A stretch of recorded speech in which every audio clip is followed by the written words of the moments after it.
4-year wait for LandCruiser 300. 4 years.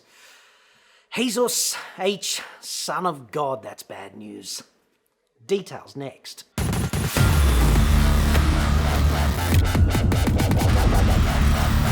I'm John Cadogan from AutoExpert.com.au, and I get new cars cheap for buyers here in Australia. Website for that, obviously, or you can just click the card that's up there now, dude. And if it's not there, just, I don't know, don't click it. Now, I'd like to speak to you directly. If you are a beard-stroking, chitois-towing, Toyota driving, singlet-wearing, salt-of-the-earth piss creekian, dude, please accept my unreserved sympathy in light of this disturbing story to follow. 200 series LandCruiser production has already met with Dr. Kevorkian and, of course, signed the papers. We've already unplugged those machines. And I know how eagerly you have been anticipating the acquisition of your shiny new 300 series. You've been having that, oh, what a feeling, down there in the vegetables, especially the courgette. And that's how you tell, right? That's how you know it's real. It can't be faked.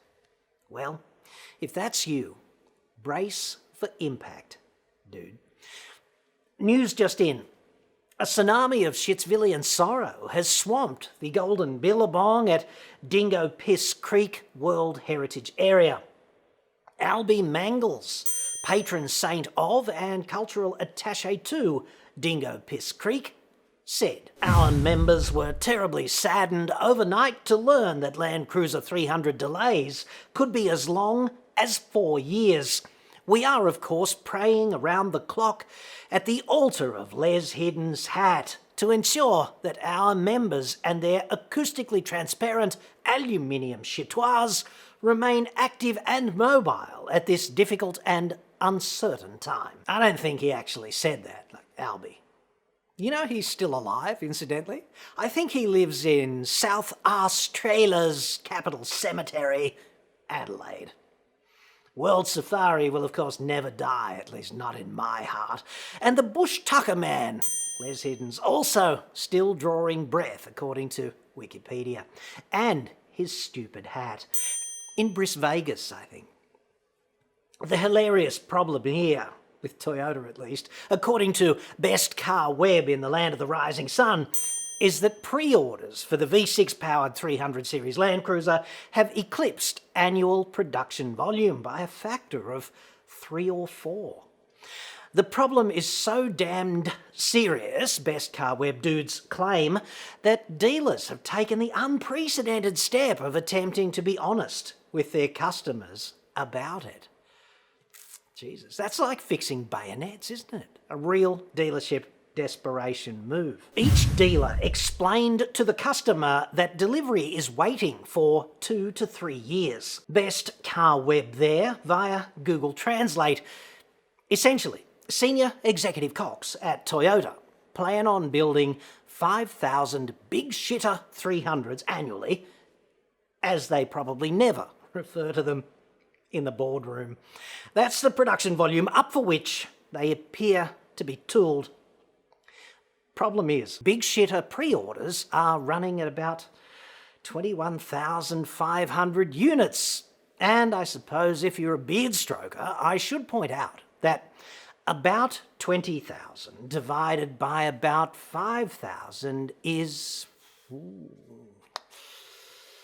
about 4 years of delay, of waiting, because mainly numbers. Because I know school was not generally something you beard strokers could be bothered remaining conscious during. And hey, you're welcome, dude. It's because I care. Demystifying the world with mathematical voodoo. Yes. If you apply the bloated order volume to the annual production volume plan, you can even calculate waiting for 4 years. Best Car Web again there, and Even more interestingly, LandCruiser 300 is a new model that fans have been waiting for, and there is no doubt that its performance is with origami.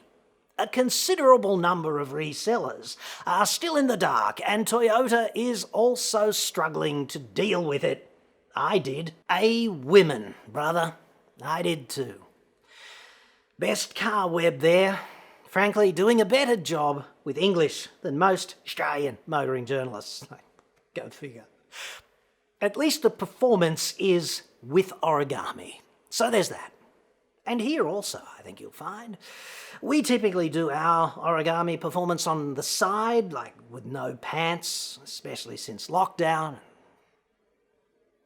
Thank God for the warmer weather, huh? And for complete disambiguation, here in Australia, the term pants is a colloquialism for one's outer trousers. Au contraire, elsewhere apparently, I just found out. It's all very confusing. Now, just to translate Google's Translate for you, what for do you kick my dog and call him fuck off, hasn't it? The core problem here is that Toyota did such a good job with the prick tees. Kind of like the gravity-defying Erika Eleniak, who erupted so memorably from the cake in the 1992 Steven Seagal fully stacked counter-terror roller coaster cult classic, Under Siege. Yes, so frigging uplifting. Erika Heleniak there today versus Through the Rose-Coloured Glasses of the Wayback Machine. I blame the second law of thermodynamics for things like this, essentially making everything a clock, at least in a sense. So friggin' unkind. Anyway, Big T goes the full Elaniac out of the cake on the big shitter. Pre-orders open on August the 2nd this year, and fools rush in. 21,500 of them in 2 weeks. And Toyota dealers be like, ka-ching on the deposit taking, dude. Like, we'll give you a call in about, 2025 or something, when we get your big shitter in pre-delivery. Like, Jesus. By then, we'll be up to COVID-19 Omega strain or thereabouts, and we'll have to reanimate the gun nut for the rights to the movie. A limited number of vehicles will be in dealerships as demonstrator models nationally from early October, giving our valued customers the opportunity to experience the new LandCruiser firsthand, including through test drives as permitted. Dudes, come on, at least open the hymn book and sing from it, because you don't call them customers anymore, you call them guests. Anywho, that is official spin-doctored Toyota Australia bullshit right there. How about I translate that for you too, shall I? This is another Toyota production catastrophe, on top of the chip shortage, which pretty much is already a industry-wide sandpaper enema, roughly 40 grit. They're saying first we couldn't supply RAV4 hybrids, and then the chip shortage and the big rub, and now the big shitter finds itself fully constipated, somewhere between our large and small intestines, with no Metamucil in sight. Actually, according to Best Car Web, which is admittedly Japan-centric, some dealers have actually stopped taking big shitter orders. They must hate that. Furthermore, some people, unprincipled cockheads mainly, they've even placed a somewhat fraudulent order for their very own big shitoir in the hope of taking delivery and then just flipping it commercially for profit. Presumably to some beard stroker who simply cannot wait patiently for big shitter gratification. Apparently, this is happening all over the globe, and I know I speak for our fine nation when I say this kind of behaviour is simply un-friggin' Australian. If you want to make Australia less shit, and I know I do as your next Prime Minister, then scalping big shitters to the intellectually impoverished is just not the way to achieve that. It's simply not. We've already got the F-35 Joint Strike Fighter, yes, the Jeep of the sky, the Range Rover Evoque of fighter jets. We've got the coal-humping author of the self-help classic, Vax Like ScoMo. Hey, it's not a race. We've got Osama bin Chicken, the Ayatollah of Afghanistan. Who needs a plan? Let's just wing this. It worked the last time. Plus, we've got the Beetrooter, yes, and Big Sook 6 for vice captains. What could possibly go wrong? Therefore, I ask you, are things not already sufficiently bad? We have no need for big shitter scalpers in this fine nation also. Surely if you order a big shitter, are you not morally obliged to hold it dear to your heart and drive it straight to the creek? This is essentially one of the problems with not having a proper secret police force, you know? We just can't arbitrarily disappear misfits, people we don't like. Yet. There's nothing a senior executive asshole at Toyota hates more than someone profiteering out of a big shitter. Except, of course, them and ARB via JobKeeper, which should have been called Wealth Waster. $130 billion. Dude, I had it here somewhere. Oh well. Thanks a lot, J. Fry. Love your work, dude. Struggling taxpayers everywhere, thank you sincerely for your fine service. Hilariously, according to Best Car Web, senior Toyota Cox have acted decisively against big shitter scalpers, hell-bent on immoral reselling, in some markets at least, by coercing customers to sign a contract to retain the vehicle for a minimum of 1 year post-purchase. Is it not always the way?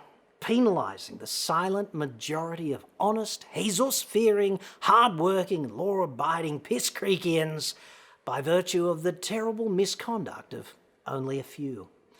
This kind of thing is asymmetrically unfair, and frankly, it must be stamped out. Imagine suing a customer for breach of contract just because they sold their big shitter 9 months after taking delivery, after waiting 3 long years or something to take delivery. 2 years ago, I would have thumped the table and assured you that such a thing could never happen in Australia, certainly not on my watch. But that was before going to the bank yesterday and demanding money and wearing a mask because I did not want to get immediately arrested.